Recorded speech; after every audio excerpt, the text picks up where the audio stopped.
Hi friends, welcome to Biology Simplified Tamil. நான் உங்க செந்தில்நாதன். நமக்கு MCC தான் all India quota counselling conduct பண்ண போறாங்க. NEET UG 2024க்கு ஃபைனல் ரிசல்ட் வந்துருச்சு. இப்போ மெடிக்கல் கவுன்சிலிங் கமிட்டி MCC வந்து எனி டைம் நமக்கு கவுன்சிலிங் ஷெட்யூல் ஃபார் 2024 ரிலீஸ் பண்ணுவாங்க. போன வருஷம் MCC கண்டக்ட் பண்ண கவுன்சிலிங்கில் எந்த கட் ஆஃப் மார்க் வரைக்கும் கேட்டகரி வைஸ் ஓவராலாக சீட் கிடச்சிது அப்படிங்கிறத பார்ப்போம். அது மட்டும் இல்லாமல் இந்தியா முழுக்க எத்தனை விதமான கல்லூரிகள் எவ்வளோ டோட்டல் MBBS சீட்ஸ் இருக்குது அப்படிங்கிறதையும் இந்த வீடியோவில் கடகடன் பார்த்துடலாம். இப்போ வந்து பார்த்தீங்க அப்படின்னா டோட்டல் நம்பர் ஆஃப் காலேஜ் அப்படின்னு பார்த்தா 704 இருக்குது இந்தியா முழுக்க. அங்கே இருக்கக்கூடிய MBBS சீட்ஸ்னு பார்த்தா 1,09,170 MBBS சீட்ஸ் இந்தியா முழுக்க இருக்குது. இது as per NMC national medical council அவங்களோட டீடைல்டு அந்த அஃபிஷியல் வெப்சைட்டில் இருக்கக்கூடிய number of colleges and number of MBBS சீட்ஸ்னு போட்டால் 1,09,170 சீட் இருக்குது. 704 MBBS கல்லூரிகள் இருக்குது. ஓகே, இதோட கேட்டகரைசேஷன் பார்க்கலாம். இதில் வந்து பார்த்தீங்கன்னா டீம்டு யூனிவர்சிட்டி அப்படின்னு பார்க்கும்போது 51 டீம்டு யூனிவர்சிட்டியில் 10,250 சீட்டு அக்ராஸ் இந்தியா இருக்குது. இது ப்ரைவேட் காலேஜ் அந்த ஒரு கேட்டகரியில் தான் வரும். பட் டீம்டு யூனிவர்சிட்டியில் இருக்கக்கூடிய 100% சீட்டையும் MCC தான் கவுன்சிலிங்கில் ஃபில் பண்ணுவாங்க அப்படிங்கிறத நம்ம ஞாபகம் வச்சுக்கணும். அடுத்து ஆல் இண்டியா கோட்டாவில் வந்துடும். சென்ட்ரல் யூனிவர்சிட்டிஸ் 7 இருக்குது. அங்கே 1,180 MBBS சீட்ஸ் இருக்குது. இதுலேயும் 100% சீட்ஸை MCC தான் ஃபில் பண்ணுவாங்க. இது இல்லாமல் எய்ம்ஸ் இருக்குது. இந்தியா முழுக்க AIIMS Madurai, AIIMS Delhi, AIIMS Kalyani, AIIMS Mangalagiri, இந்த மாதிரி எய்ம்ஸ் ஒரு 19+1 எய்ம்ஸ் இருக்குது. அண்ட் ஜிப்மர் புதுச்சேரி, ஜிப்மர் காரைக்கால் இருக்குது. இங்கே இருக்கக்கூடிய 100% சீட்ஸையும் MCC தான் ஃபில் பண்ணுவாங்க. அடுத்து இந்தியா முழுக்க இருக்கக்கூடிய கவர்மெண்ட் காலேஜஸ், அதாவது ஸ்டேட் கவர்மெண்ட் காலேஜஸ் அப்படின்னு பார்க்கும்போது 382 கல்லூரிகள், அங்கே 55,225 சீட்ஸ் இருக்குது. அதில் எய்ம்ஸ் ஜிப்மரும் சேர்த்து தான் அந்த கால்குலேஷனில் நம்ம போட்டிருக்கோம். அடுத்து ப்ரைவேட் மெடிக்கல் காலேஜஸ் பொறுத்த வரைக்கும் 264 காலேஜஸ் இருக்குது இந்தியா முழுக்க. 42,515 MBBS சீட்ஸ் அங்கே இருக்குது. இப்போது ஸ்டேட் கவர்மெண்ட் காலேஜஸில் இருக்க 15% சீட்ஸை MCC ஆல் இண்டியா கோட்டா மூலியமாக ஃபில் பண்ணுவாங்க.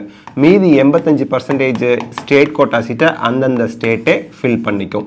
ஓகே, அதே போல் எய்ம்ஸு ஜிப்மரில் இருக்கக்கூடிய 100% MCC தான் அந்த 100% சீட்டையும் ஃபில் பண்ணுறாங்க. ஸோ நமக்கு 704 MBBS காலேஜ் மொத்தமாக எல்லாம் சேர்த்து இருக்குது. அதில் நம்பர் ஆஃப் சீட்ஸ்னு பார்த்தா 1,09,170 சீட்ஸ் இருக்குது. ப்ரைவேட் காலேஜில் இருக்கக்கூடிய 100% சீட்ஸையும் நமக்கு ஸ்டேட்டில் இருக்கக்கூடிய நம்ம டைரக்டரேட் ஆஃப் மெடிக்கல் எஜுகேஷன்ஸ் தான் ஃபில் பண்ணுவாங்க. Private medical colleges and private universities all India quota MCCக்கு வராது. இப்போ CMC வெள்ளூர் இருக்குது, ஆல் இண்டியா கோட்டாவில் வராது. தமிழ்நாடு தான் ஃபில் பண்ணுவாங்க. தமிழ்நாடு கவர்மெண்ட் தான் கவுன்சிலிங் மூலியமாக ஃபில் பண்ணுவாங்க. அப்படி ஓகேங்களா? சரி, MCC கவுன்சிலிங் ப்ராசஸ் ஆன்லைன் மோடில் தான் நடக்க போகுது, ஆஃப்லைன் கிடையாது. வீட்டிலேருந்தே கம்ப்யூட்டர் இன்டர்நெட் இருந்தால் நீங்கள் பார்ட்டிசிபேட் பண்ணிக்கலாம். சரி, இப்போது first round sir, fresh registration உண்டு. ரவுண்ட் 2, ரவுண்ட் 3, ஸ்டே வேகன்சிங்கிறது ரவுண்ட் 4 ஸ்டே வேகன்சி முடிஞ்சும் சீட்ஸ் இருந்தால் ரவுண்ட் 5 கண்டக்ட் பண்ணுவாங்க. ஸ்பெஷல் ஸ்டே வேகன்சியும் கண்டக்ட் பண்ணுவாங்க. ஒவ்வொரு ரவுண்டுக்குமே ஃப்ரெஷ் ரெஜிஸ்ட்ரேஷன் உண்டானா உண்டு. சரி, ஃப்ரெஷ் சாய்ஸ் ஃபில்லிங் ஒவ்வொரு ரவுண்டுக்குமே ஃப்ரெஷ் சாய்ஸ் ஃபில்லிங் உண்டு. ஃபர்ஸ்ட் ரவுண்டில் நீங்கள் ஒரு ஆர்டரில் காலேஜ் போட்டிருக்கீங்கன்னா அதே ஆர்டர் தான் செகண்ட், தேர்ட், ஃபோர்த் ரவுண்டில் போடணுமா? கிடையாது. ஒவ்வொரு ரவுண்டுக்கும் நம்ம அதை மாடிஃபை பண்ணிக்கலாம். இது all India quota MCC counselling பற்றி பேசிகிட்டு இருக்கோம். ஃப்ரீ எக்ஸிட்னா என்ன? ஃபைன் இல்லாமல் எனக்கு கிடைச்ச காலேஜில் நான் போய் ஜாயின் பண்ணேன், வேணான்னு ரிசைன் பண்ணிட்டு வரேன். இல்லை எனக்கு ஒரு காலேஜ் அலாட் ஆனிச்சு, நான் போய் ஜாயின் பண்ணலை, அதுக்கெல்லாம் எந்த ஃபைனும் கிடையாது அப்படின்னா ஃபர்ஸ்ட் ரவுண்ட் தான். ஸோ ஃபர்ஸ்ட் ரவுண்டோட ஃப்ரீ எக்ஸிட் உங்களுக்கு முடிஞ்சிடும். அடுத்து எக்ஸிட் வித் ஃபோர்ஃபீச்சர் ஆஃப் ஃபீஸ்னா, அதாவது ஃபைன் கட்டிட்டு நீங்கள் சீட்டை ரிசைன் பண்ணலாமான்னா அங்கே வந்து உங்களுக்கு ஃப்ரீ எக்ஸிட்டுங்கிறதுனால அதை பற்றி ஃபர்ஸ்ட் ரவுண்டில் அதை பேசவே இல்லை, ஃபைனே கிடையாது. ஸோ ஃபர்தர் ரவுண்டில் நீங்கள் பார்ட்டிசிபேட் பண்ணலாம், எந்த பிரச்சனையும் இல்லை. சரி, ரவுண்ட் 2, ரவுண்ட் 2ல் ஃப்ரெஷ் ரெஜிஸ்ட்ரேஷனும் அலோவ் பண்ணுவாங்க. ஃபர்ஸ்ட் ரவுண்டில் ஃப்ரெஷ் ரெஜிஸ்ட்ரேஷன் பண்ணி எந்த ஒரு காலேஜும் கிடைக்கலனா செகண்ட் ரவுண்டில் ரெஜிஸ்ட்ரேஷன் பண்ண தேவையில்லை, டைரெக்டாக நீங்கள் சாய்ஸ் ஃபில்லிங் பண்ணலாம். அதே ஃபர்ஸ்ட் ரவுண்டில் ரெஜிஸ்ட்ரேஷன் பண்ணலைங்கிறவங்க தான் செகண்ட் ரவுண்டுக்கு ஃப்ரெஷ் ரெஜிஸ்ட்ரேஷன் பண்ணணும். சரி, இப்போது எஸ், செகண்ட் ரவுண்டுக்கு நான் ஃபர்ஸ்ட் ரவுண்டில் ரெஜிஸ்ட்ரேஷனே பண்ணல சார், செகண்ட் ரவுண்டுக்கு ஃப்ரெஷ் ரெஜிஸ்ட்ரேஷன் பண்ணிக்கலாம், ஃப்ரெஷ் சாய்ஸ் ஃபில்லிங் பண்ணிக்கலாம். ஃப்ரீ எக்ஸிட் இருக்கா? ஃப்ரீ எக்ஸிட்னா என்ன? நீங்கள் சாய்ஸ் ஃபில் பண்ணினீங்க, சாய்ஸ் ஃபில்னா காலேஜஸை நீங்கள் வந்து செலக்ட் பண்ணி சப்மிட் கொடுத்தீங்க. அப்போது அந்த செலக்ட் பண்ண காலேஜில் ஒரு காலேஜ் உங்களுக்கு அலாட் ஆகுது. நீங்கள் போய் ஜாயின் பண்ணலைன்னா நீங்கள் டெபாசிட் செக்யூரிட்டி டெபாசிட் பண்ணியிருப்பீங்க. 5000மோ 10,000மோ கவர்மெண்ட் காலேஜ்னா 2,50,000ங்கிறது டீம்டு யூனிவர்சிட்டிக்கு. அது ஃபைனாக எடுத்துக்குவாங்க. ஏன்னா நீங்கள் தான் சாய்ஸ் ஃபில் பண்ணீங்க, உங்களுக்கு கல்லூரி அலாட் பண்ணுறாங்க, நீங்கள் வேண்டாம் அப்படின்னு சொல்லிட்டீங்க அலாட் ஆனதுக்கப்புறம். அப்போது உங்களோட டெபாசிட்டை ஃபைனாக எடுத்துப்பாங்க. ஸோ உங்கள் டெபாசிட்டை ஃபைனாக கட்டிட்டு ஃபோர் ஃபீச்சர்னா ஃபைன். ஃபோர் ஃபீச்சருங்கிற வார்த்தைக்கு மீனிங் வந்து ஃபைன். உங்கள் டெபாசிட் ஃபீயை ஃபைனாக எடுத்துக்கிட்டு நீங்கள் வெளியேறிடலாம்.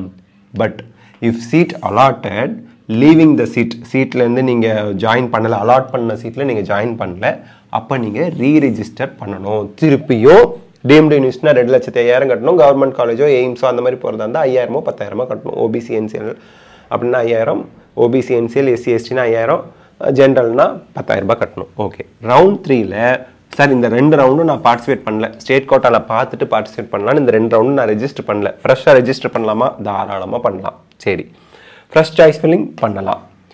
ஃப்ரீ எக்ஸிட் உண்டா சார்? சீட்டு அலாட் ஆனாங்க, அலாட் பண்ணாங்க, ஆனால் எனக்கு ஜாயின் பண்ண விருப்பம் இல்லை அப்படின்னா நீங்கள் கட்டின செக்யூரிட்டி டெபாசிட் ஃபைனாக போயிடும். ஓகே, சரி. Next, if seat is allotted, join பண்ணிட்டீங்க அப்படின்னா 4th ரவுண்டுக்கு நீங்கள் இன்எலிஜிபிள், பார்ட்டிசிபேட் பண்ண முடியாது. சீட்டு அலாட் பண்ணிட்டாங்க, நீங்கள் ஜாயின் பண்ணிட்டீங்கன்னா ஃபர்தர் ரவுண்டில் நீங்கள் எலிஜிபிள் கிடையாது. ஈவன் ஸ்டேட் கோட்டாவுக்கு கூட எலிஜிபிள் கிடையாது. அந்த சீட்டை ரிசைன் பண்ண முடியாது. ரிசைன் பண்ணினாலும் ஃபர்தர் ரவுண்டில் பார்ட்டிசிபேட் பண்ண முடியாது. ஞாபகம் வச்சுங்க. ஜாயின் பண்ணிட்டீங்க, சீட் அலாட் ஆகி ஜாயின் பண்ணால். ஸ்டே வேகன்சி, இந்த 3 ரவுண்டுமே நான் பார்ட்டிசிபேட் பண்ணல சார், ரெஜிஸ்ட்ரேஷனே பண்ணல சார், ஃப்ரெஷ் ரெஜிஸ்ட்ரேஷன் பண்ணிக்கலாம். சாய்ஸ் ஃபில்லிங் ஃப்ரெஷ்ஷாக பண்ணிக்கலாம். ஆனால் சீட் அலாட் ஆனால் ஸ்பாட் அட்மிஷன் மாதிரி கம்பல்சரி ஜாயின் பண்ணியே ஆகணும். அப்படி ஜாயின் பண்ணலன்னா அடுத்த 1 வருஷத்துக்கு நீட் யூஜி நீங்கள் எழுத முடியாது. ஸோ ஸ்டே வேகன்சி ரொம்ப கேர்ஃபுல்லாக இருக்கணும். நீங்கள் சாய்ஸ் ஃபில் பண்ணுறீங்க, உங்களுக்கு சீட் அலாட் ஆகி ஜாயின் பண்ணலை அப்படின்னா 1 இயருக்கு நீட் எழுத முடியாது அப்படிங்கிற ஒரு ரூல்ஸு போன வருஷத்துலேருந்து அமல்படுத்தியிருக்காங்க. ஸோ இதை ஞாபகம் வச்சுங்க. திருப்பியும் கவுன்சிலிங் கால் ஃபார் வரும்போது இன்ஃபர்மேஷன் புல்லட்டின் ரிலீஸ் பண்ணுவாங்க. அதை வச்சும் நம்ம உங்களுக்கு எக்ஸ்பிளைன் பண்ணுவோம் கண்டிப்பாக. நெக்ஸ்ட்டுங்க, லாஸ்ட் க்ளோசிங் ரேங்க் எய்ம்ஸுக்கு என்னவா இருந்துச்சு? எய்ம்ஸ் நியூ டெல்லிக்கு ஃபஸ்ட் ரவுண்டில் ஜென்ரலுக்கு 57 ரேங்கோட முடிஞ்சு போச்சு. ஓகேங்களா? ஃபஸ்ட் ரவுண்ட்லேயே அட்மிஷன் எய்ம்ஸ் நியூ டெல்லிக்கு க்ளோஸும் ஆயிடுச்சு. ஏன்னா சீட்டு வேக்கன்சியே ஆகலை, அதனால் ஃபுல்லாக ஃபில் ஆகிடுச்சு, யாரும் ரிலீவ் ஆகலை. அதனால் எய்ம்ஸ் புவனேஸ்வர் ஒடிஷாவில் இருக்குது. இங்கே ஜென்ரலுக்கு 491 ரேங்கோட முடிஞ்சிருக்கு, மார்க்கு 603 போன வருஷம். அடுத்து க்ளோசிங் ரேங்க் நாட் மார்க்கு 603க்குலாம் அங்கே கிடைக்காது, 603 ஆல் இண்டியா கோட்டா ரேங்கோட முடிஞ்சிருச்சு. எய்ம்ஸ் ஜோத்பூரை பொறுத்த வரைக்கும் ராஜஸ்தானுக்கு இது வந்து நம்ம ரவுண்ட் 3 ரெப்ரசென்ட் பண்ணியிருக்கோம். ரவுண்ட் 4 ரவுண்ட் 5ல் மேபி சேஞ்சஸ் இருக்கலாம். ரவுண்ட் 3க்கான டேட்டா இது. ராஜஸ்தானில் எய்ம்ஸ் ஜோத்பூர் ராஜஸ்தானில் இருக்குது. இங்கே வந்து பார்த்தீங்கன்னா 497 ரேங்க்கில் ஆரம்பிச்சது ரவுண்ட் 1, 534 ரேங்க்கில் முடிஞ்சிருச்சு. எய்ம்ஸ் கல்யாணி வெஸ்ட் பெங்காலில் இருக்கிறது 1985 ரேங்காக இருந்தது ஃபஸ்ட் ரவுண்டில். கடைசி ரவுண்டில் அதாவது 3rd ரவுண்டில் 2176 ரேங்கோட முடிஞ்சுது. எய்ம்ஸ் ஹைதராபாத் தெலுங்கானாவில் இருக்குது. இங்கே 2512 ரேங்க் இருந்தது ஜென்ரலுக்கு தான் நம்ம பார்க்குறோம். ஓகேங்களா? 2811 ரேங்க் வரைக்கும் ரவுண்ட் 3ல கிடச்சிது. அப்போ இந்த ரேங்க்கில் உங்கள் மார்க் எவ்வளோ இருக்குன்னு பாருங்களேன். அதுக்கு தான் போன வருஷம் கிடச்சிருக்குது.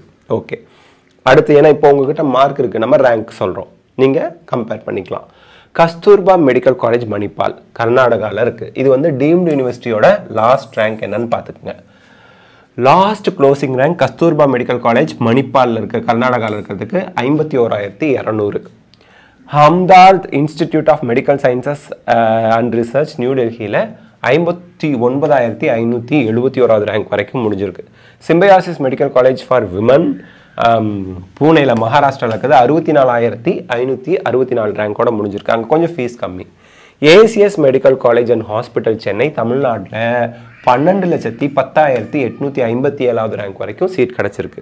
Sri Balaji medical college and hospital Chennai தமிழ்நாட்டில் இருக்கிறது 12,21,896 ரேங்க் வரைக்கும் சீட் கிடச்சிருக்கு போன வருஷம். ஞாபகம் வச்சுக்கலாம் இதெல்லாம்.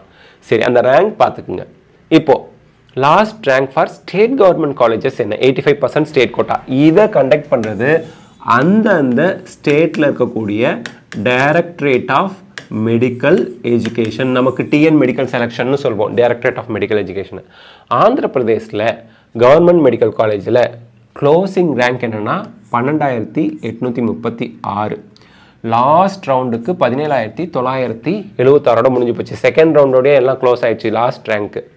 ஓகே, அடுத்து Gandhi medical college and hospital Secunderabad தெலுங்கானாவில் 2,650வது ரேங்க்கு நமக்கு closing rank for round 1.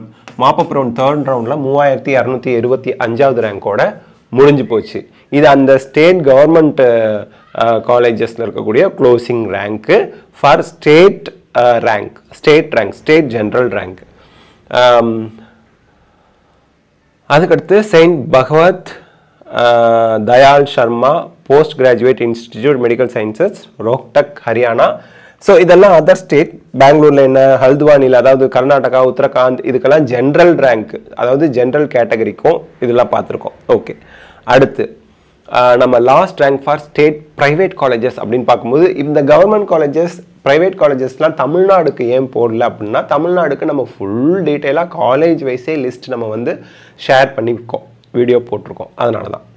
Okay, so இதில் வந்து பார்த்தீங்க அப்படின்னா ஸ்டேட் கோட்டா ப்ரைவேட் காலேஜை பொறுத்த வரைக்கும் ஆந்திர பிரதேஷ்க்கு 41,436வது ரேங்க் வரைக்கும் சீட் கிடச்சிருக்குது. செகண்ட் ரவுண்டில் 49,949, இதெல்லாம் நீங்கள் பார்த்துக்கலாம். ஓகே, அடுத்து வந்து last rank for state private college management quota அப்படின்னு பார்க்கும்போது இதுக்கும் நம்ம வந்து தமிழ்நாட்டுக்கு ரேங்க் போட்டிருக்கோம். This is for other states. Okay, so இப்போது 15% all India quota seats in government medical college general category வந்து பார்த்தோம்னா Nagaland institute of medical sciences and research கோஹிமாவில் க்ளோசிங் ரேங்க் வந்து பார்த்தீங்கன்னா 19,396வது ரேங்க் வரைக்கும் கிடச்சிருக்கு. நாகப்பட்டினம் தமிழ்நாட்டில் ஜென்ரல் கேட்டகரிக்கு 23,674வது ரேங்க் வரைக்கும் சீட் கிடச்சிருக்கு. ஜென்ரல் கேட்டகரிக்கு பார்த்துக்குங்க, கடைசி ரேங்க் இதுதான் ஆல் இண்டியா கோட்டாவில். ஸோ இதெல்லாம் எதுக்கு போட்டிருக்கோன்னா, ஓப்பன் ஸ்டேட்டாக இருந்தால் நீங்களாம் பார்ட்டிசிபேட் பண்ணுவீங்கல்ல, அப்போ ஆல் இண்டியா ரேங்க் என்னன்னு தெரிஞ்சுக்கிட்டிங்கன்னா அங்கெல்லாம் பார்ட்டிசிபேட் பண்ணலாமா அப்படிங்கிறது உங்களுக்கு ஒரு ஐடியா கிடைக்கும். அதனால் நெக்ஸ்ட்டுங்க 15%ல் ஆல் இண்டியா கோட்டா சீட்டில் நமக்கு ஜென்ரலுக்கு கடைசி க்ளோசிங் ரேங்க் என்னென்னா நமக்கு நாகப்பட்டினத்தில் தான் 23,674வது ரேங்க் வரைக்கும் கிடச்சிருக்குது. அதே எக்கனாமிக்கலி வீக்கர் செக்ஷனுக்கு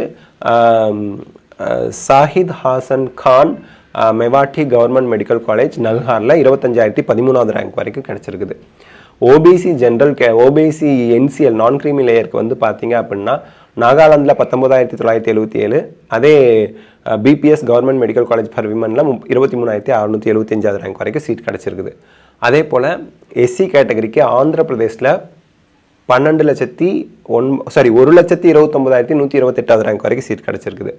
அதே போல் வெஸ்ட் பெங்காலில் எஸ்டி ஸ்டூடெண்ட்ஸுக்கு 1,69,088வது ரேங்க் வரைக்கும் சீட் கிடச்சிருக்கு. ஸோ இதெல்லாம் closing rank for all India quota 15%. So இந்த வீடியோவில் ஒரு ஜென்ரல் ஐடியா மட்டும் தான் நம்ம பார்த்துருக்கோம். டீடைல்டு வீடியோ இன்ஃபர்மேஷன் புல்லட்டின் எம்சிசியில் ரிலீஸ் பண்ணதும் கண்டிப்பாக நம்ம சேனலில் நம்ம அப்டேட் பண்ணுவோம். இந்த வீடியோ உங்களுக்கு ஹெல்ப்ஃபுல்லாக இருந்தால் லைக், ஷேர், கமெண்ட் பண்ணுங்கள். பயாலஜி சிம்பிளிஃபைட் தமிழ் சேனலுக்கு சப்ஸ்கிரைப் பண்ணுங்கள். Because your support is our strength. Thank you.